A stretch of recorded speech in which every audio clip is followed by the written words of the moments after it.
huli pong conclusion, ano, ng 10 minutes po.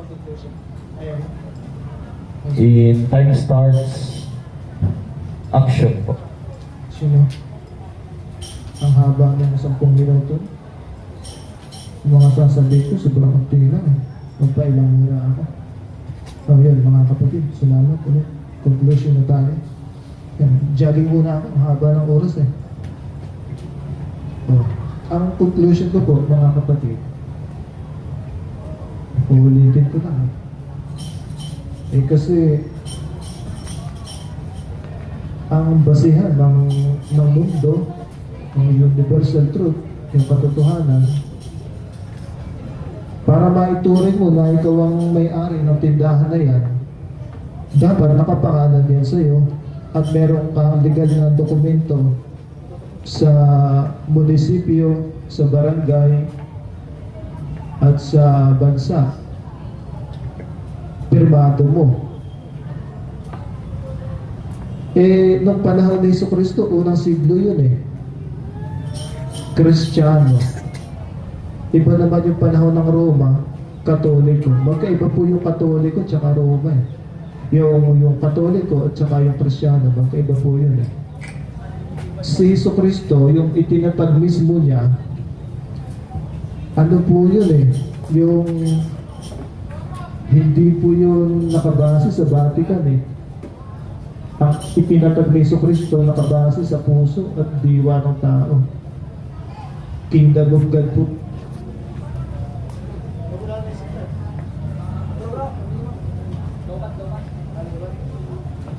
Ang haba ng oras eh.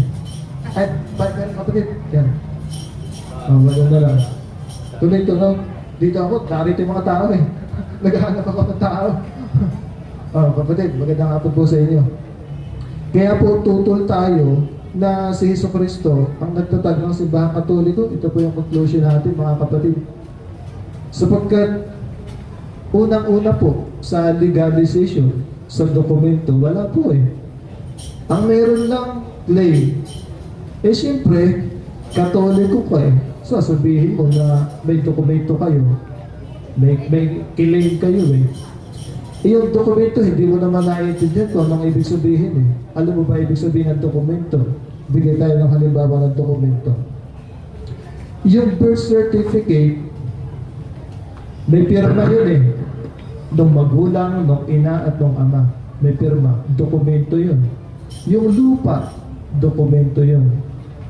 Si Jesucristo, wala naman siyang dinokumento na Iglesia Katolika na nakabase sa Vatican eh. May nakabase pa sa Vatican eh, tinuro si Jesucristo. Yung mga nagtatag na lang ng Romano Katoliko, ang nagturo nun eh, kinlaim nila eh.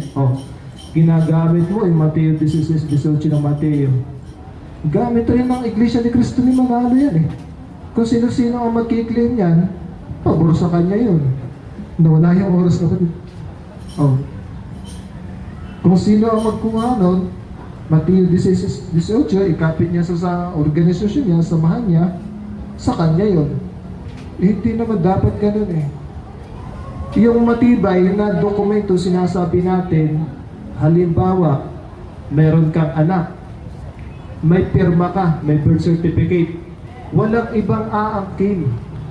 Halimbawa, si Idol Jared, anak ko siya, anak kita no?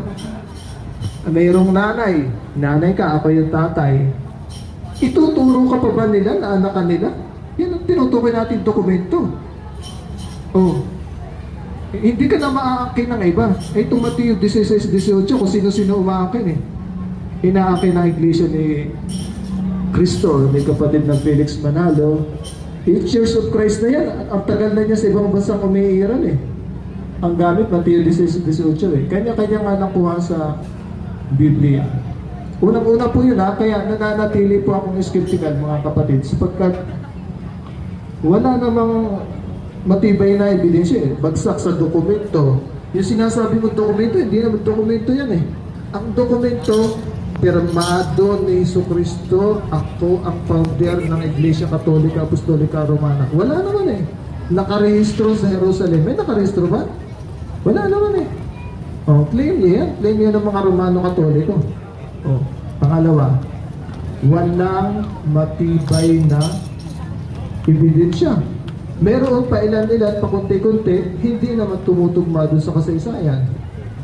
Oh, kaya dapat pagdudahan.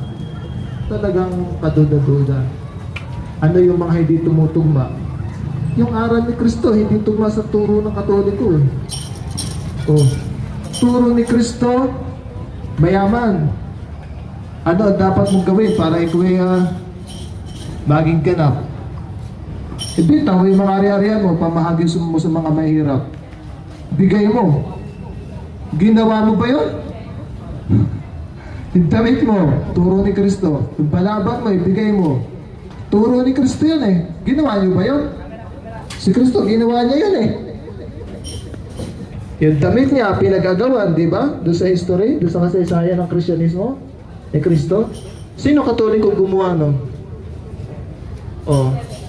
Alamin po natin mga kapatid, iba po yung Kristyanismo sa Katolisismo. I-convert lang ng Katolisismo yung Kristyanismo na pinamumunuan ni Jesucristo. Hindi sila mayaman yung Kristyanismo ni Jesucristo noon, noong unang siglo. Hindi sila nakabase sa Vatican. Iyan po ang malinaw na pagkakaiba. Ang basihan ni Kristo, ang sentral niya, yung kinikilala niyang Diyos. Kayo naman, si Kristo naman ang kinilala niyong Diyos. Magkaiba eh. Ang basihan ni Kristo, doon sa kaharian ng Diyos sa langit. Ang basihan ng Roma Katolika, sa Vatican.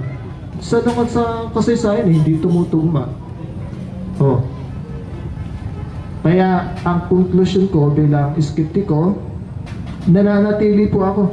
Yung mga pinagbabasa mo naman, at yung mga uri ng tanong mo, bagamat idolo kita, hindi naman nakawala yun. At inaasahan ko na yun. Dahil napapanood naman kita sa YouTube eh. Yung paraan ng pagtatanong mo, Idol Jared, ito talagang nagugustuhan ko yun. Inaasahan ko na yun. At yung tanong mo na yun, mas mabuti pang hindi ako sumagot. Kasi doon sa pagpipilian, wala eh.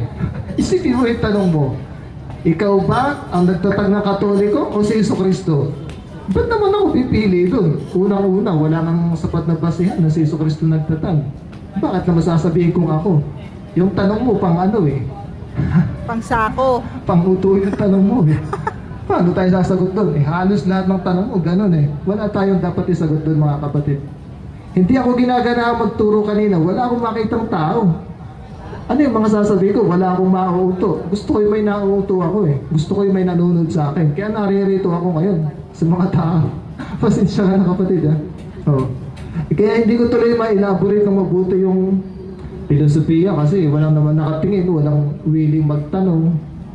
Sana kayo may magtanong na sa akin. Pero yung hindi uri ng tanong mo.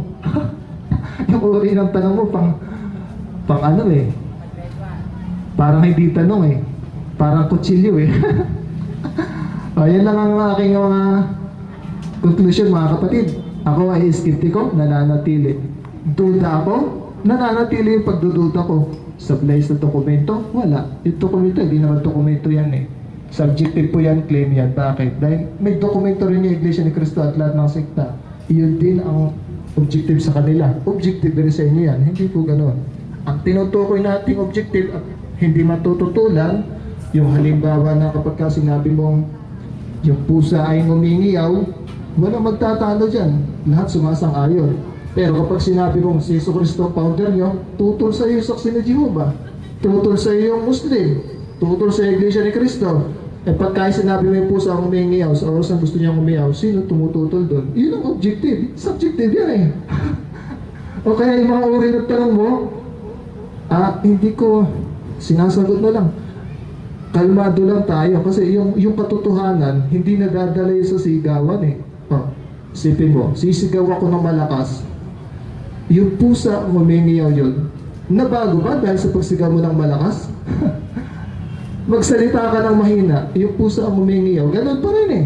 Ibig sabihin, yung katotohanan hindi nadadala sa pangdadarag o sa malakas na salita.